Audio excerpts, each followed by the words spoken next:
To make sense of it all, I'm joined now by tech reporter Jennifer Baker, who's in Brussels for us. Jennifer, thanks for taking time to speak to us on the programme. Tell us more about this hack. How is it possible that you can actually be, penetrated and have your data stolen without even picking up the phone? Well, this hack operates as all hacks do by exploiting a vulnerability in the app itself, in the code and how the code is deliberately supposed to function. What this particular bit of malware does is it exploits a buffer that happens in WhatsApp. So you get a call and data is sent via the internet in packets. What the hackers can do is manipulate how that data is flowing into the WhatsApp program. It goes into a buffer overflow, which then starts to rewrite WhatsApp's memory. And it's during this process that the hackers can insert their malicious code into your WhatsApp.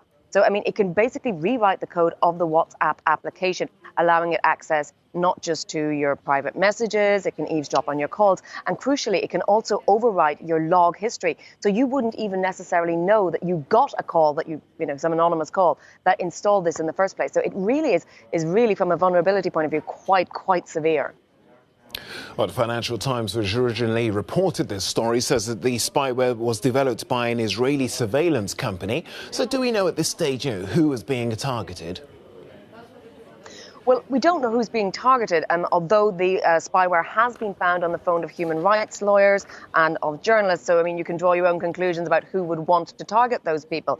The problem here is that once these exploits are sort of created, they're out there, and it's very, very difficult to control who actually gets access to them. Now, NSO, this Israeli company, is extremely advanced. The Israeli tech industry is actually probably world leading in this area. They are used by governments. They were used by the US government to try and break into the San Bernardino iPhone very famously last year.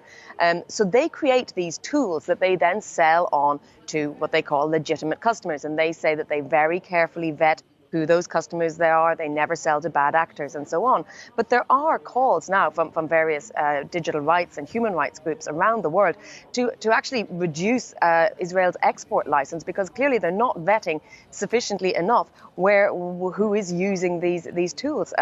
These are so-called dual-use technologies. They can be used for good, but they can also very clearly be used for bad. Indeed, but WhatsApp, like so many other applications that we use on a daily basis, is meant to be safe, it's meant to be encrypted. So, what can users do to protect themselves?